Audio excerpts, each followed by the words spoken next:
সম্পূর্ণ দায় কিন্তু মমতা বন্দ্যোপাধ্যায়। আমি আবার যাব বিবেকানন্দ বাবুর কাছে। বিবেকানন্দ বাবু, যেটা চন্দ্রচূড় বাবু বলছেন, আমি একটু জানতে চাই যে একজন যদি এইভাবে, উনি বলছেন যে দেশদ্রোহী কথাবার্তা, যেটা চন্দ্রচূড় বাবু বলছেন, আইনের চোখে কি কি হতে পারে? আমি একটু আইনের চোখে মমতা ব্যানার্জির এই কাজ উনি করতে পারেন না।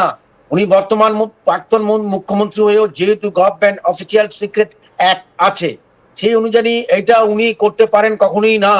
তার কারণ হচ্ছে এটা কোনো লোকাল ইস্যু নয়, এটা একটা ইন্টারন্যাশনাল ইস্যু এবং relations between the Bangladesh and India and rest of the countries, SAARC countries. সেই হিসাবেই উনি যে জিনিসটা করেছেন, এখন উনি ক্ষমতা থেকে সরে যাওয়ার পরে যা পারছেন তাই করে বেড়াচ্ছেন। ক্ষমতায় যখন ছিল তাইও করে বেরিয়েছেন। অতএব এই অবস্থায় ওনাকে যে কোনো মুহূর্তে উনি কি কি বক্তব্য বলেছেন সেটা অনুযায়ী আইনের ধারা তাকে প্রয়োগ করে এবং দরকার করে কেন্দ্রীয় সরকার এবং কেন্দ্রীয় তদন্ত এজেন্সিগুলো এক্ষেত্রে বিবেকানন্দ বাবু, এক্ষেত্রে কি ইউএপিএ ধারা আসতে পারে? পারে, কিন্তু এখন না দেখে বলা যাবে না যে কি কি চন্দ্রচূড়। আমি বাইরে ছিলাম, আজকে সকালেই ঢুকেছি সম্বলপুর থেকে, বুঝতে পেরেছেন? এই জন্য আমি একটু অপ্রস্তুত আছি। আমার কাছে স্টক গুলো দেখতেও পারিনি কিছু।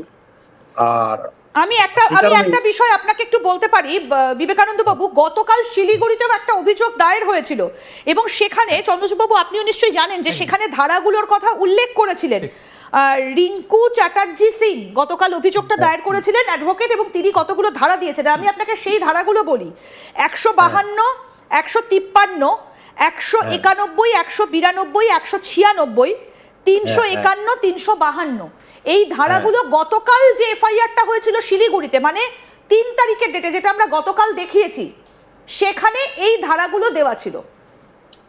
সেইখানে ধারাগুলোর বর্তমানে আমার কাছে, যেহেতু আমি আউট অফ চেম্বারে আছি, সেই জন্য আমার এখন ওগুলো ঠিক মতন বলতে পারবো না। তবুও বলি, উনি যে জিনিসটা ওয়াই চ্যানেলে করেছেন, যা কথা বলেছেন, সেটা পুরো রাষ্ট্রবিরোধী কাজ উনি করেছেন। এটা উনি করতে পারেন না। রাষ্ট্রের কোনো সিক্রেট যদি ওপেন কোনো একটা জায়গাতে কেউ বলে দেন, তাহলে সেক্ষেত্রে আইনের চোখে সেটা কতটা দোষ মানে কি? পানিশেবল অফেন্স, পানিশেবল, নন বেইলেবল। শুনুন, আইনটা কিন্তু সবার জন্য।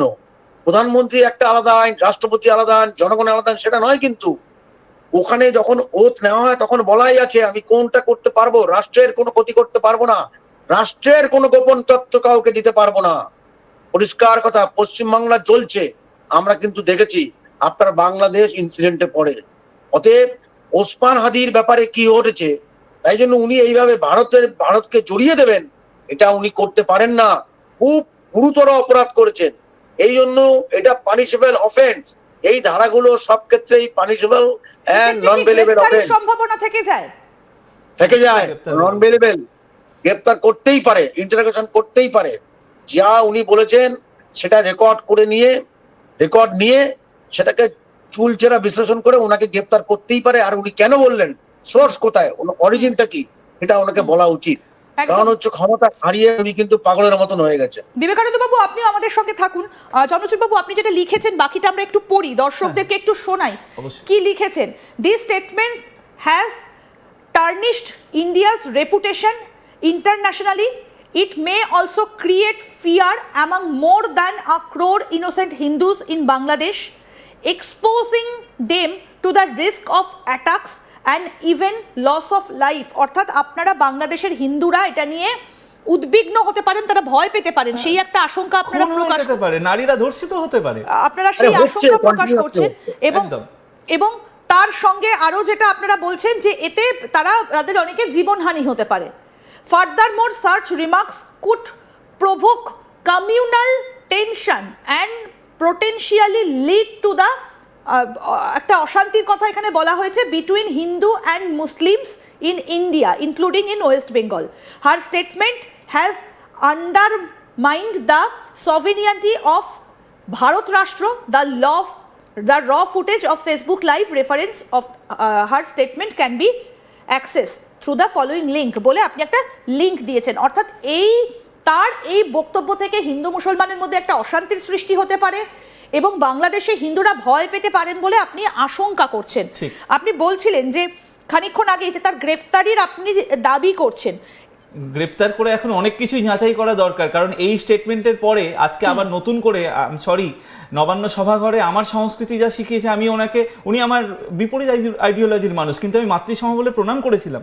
আমি লজ্জিত আজকে, আমি সরি টু সে, কারণ এই রকম স্টেটমেন্ট কোনো হিন্দু করতে পারে কিনা, কোনো ভারতবাসী করতে পারে কিনা, আই ডাউট। আজকে যদি ওনার ন্যাশনালিটি নিয়ে প্রশ্ন ওঠে, তার জন্য কিন্তু উনি দায়ী। উনি আদৌ কি ভারতীয়? উনি আদৌ কি হিন্দু? একদম চন্দ্রচূড় বাবু, আমরা এই আলোচনাটাতে আসবো যে গত 15 বছর ধরে মমতা বন্দ্যোপাধ্যায় কি এরকম আরো কোনো কাজকর্ম করেছেন যেগুলো আজকে চন্দ্রচূড় বাবু বলেছেন বা বিবেকানন্দ বাবু যেগুলো বলছেন যে এইরকম কি আরো কাজকর্ম তিনি করে গেছেন? এইটাই আমরা আজকে খোঁজার চেষ্টা করব। ভুক্তভোগী সনাতনী একজন হিন্দু চন্দ্রচূড় বাবু তার নিজের অভিজ্ঞতার কথা আমাদেরকে বলবেন। আসুন নজর রাখি। যিনি অভিযোগ করেছেন, অর্থাৎ এই যে নতুন ডকুমেন্ট যেটা আপনাদেরকে দেখাচ্ছি, মমতা বন্দ্যোপাধ্যায়ের বিরুদ্ধে দেশদ্রোহিতার অভিযোগ, নতুন ডকুমেন্ট আপনাদেরকে দেখালাম। গতকাল লালবাজারে সাইবার ক্রাইম যে ডিপার্টমেন্ট রয়েছে সেখানে এই অভিযোগটা দায়ের করেছেন চন্দ্রচূড় গোস্বামী, এবং তিনি স্টেট প্রেসিডেন্ট অফ অখিল ভারত হিন্দু মহাসভা। তার কাছ থেকে আমরা এবার জানার চেষ্টা করব যে আর কি কি তার নজরে এসেছে। চন্দ্রচূড় বাবু, আমি আপনার কাছ থেকে জানার চেষ্টা করব আর কি কি আপনার নজরে এসেছে, মানে 2 তারিখের এই ঘটনা ছাড়া আর কি কি বিষয় আপনি ভুক্তভোগী? দেখুন, অখিল ভারত হিন্দু মহাসভা আমরা একটা সময় খুশি হয়েছিলাম যখন উনি জগন্নাথ ধামের উদ্বোধনের জন্য আমাদের সবাইকে ইনভাইট করেছিলেন। আমরা খুশি হয়েছিলাম তখন যখন উনি বলেছিলেন যে পশ্চিমবঙ্গের হিন্দু মুসলমান একসাথে চলবে, এবং মমতা বন্দ্যোপাধ্যায় আজকে যেভাবে দোষারোপ করছেন আরএসএসকে এবং বিজেপিকে, মাথায় রাখা উচিত উনি যখন প্রথম সরকারে মানে আসার আগে প্রারম্ভিকভাবে কয়েকটা সিট যখন কংগ্রেস থেকে বেরিয়ে এসে জিতেছিলেন, তখন ভারতীয় জনতা পার্টি এবং আরএসএসের সমর্থনেই জিতেছিলেন। অর্থাৎ মমতা বন্দ্যোপাধ্যায় এই যে ভাবতে শুরু করলেন যে শুধুমাত্র মুসলিম ভোট ব্যাংক ওনাকে জিতিয়ে দেবে, আমরা কি হিন্দুরা মানুষ নই? আমরা হিন্দুরা ভোট দিইনি? হিন্দুদের ভোটে উনি জিতেছিলেন। তার পরবর্তীকালে আপনি পরম্পরাটা ভাবুন, এইটা হচ্ছে একটা লাস্ট আর কি শেষ পেরেক। তার আগে যদি আপনি পিছিয়ে যান, যখন ওনার সরকার চলছে, আজকে দ্য গ্রেট ক্যালকাটা কিলিংয়ের উপর একটি মুভি কেন চলবে না? আজকে মুভিটা তো একটা সত্যের উপর আধার করে দেখানো হয়েছিল। আজকে যদি কাশ্মীর ফাইলস হতে পারে, তাহলে বেঙ্গল ফাইলস নয় কেন? আরে সেই সময় তো খুনটা তো বা মানুষের ওপর অত্যাচার, সেটা তো মমতা বন্দ্যোপাধ্যায় তৃণমূল কংগ্রেস করেনি, মুসলিম লীগ করছে তো 1947-এর আগে। তাহলে মুসলিম লীগ যে হত্যাকাণ্ড চালাচ্ছে তাকে কভার দিতে চাইছে কেন তৃণমূল কংগ্রেস এবং মমতা বন্দ্যোপাধ্যায়ের সরকার? আমার একদম স্পষ্ট। তাহলে আপনি বলছেন মমতা বন্দ্যোপাধ্যায় একেবারে হিন্দু বিরোধী? হ্যাঁ, বেঙ্গল ফাইলস দেখে সনাতনী হিন্দুরা যদি কনসাস হয়, তারা যাতে সনাতনী জাতীয়তাবাদী আদর্শের সাথে না সম্পৃক্ত হতে পারে, তার জন্যই বেঙ্গল ফাইলস বন্ধ করে দেওয়া হয়েছে। এবং শুধু তাই নয়, আমি আরেকটা এক্সাম্পল দিচ্ছি। তখন আমি রাষ্ট্রপতি ভবনে গিয়ে আমি প্রোটেস্ট করেছিলাম। আমি আপনাদেরকে চিঠিও আমি পাঠিয়ে দেবো অবশ্যই। রাষ্ট্রপতির কাছে তার চিফ সেক্রেটারিকে আমি চিঠি দিয়ে এসেছি। আমরা কি হিন্দুরা মানুষ নই? আজকে যখন আমার গীতা পাঠের অনুষ্ঠান হচ্ছিল, আমি নিজে গিয়েছিলাম সেখানে। কি হয়েছিল সেদিন?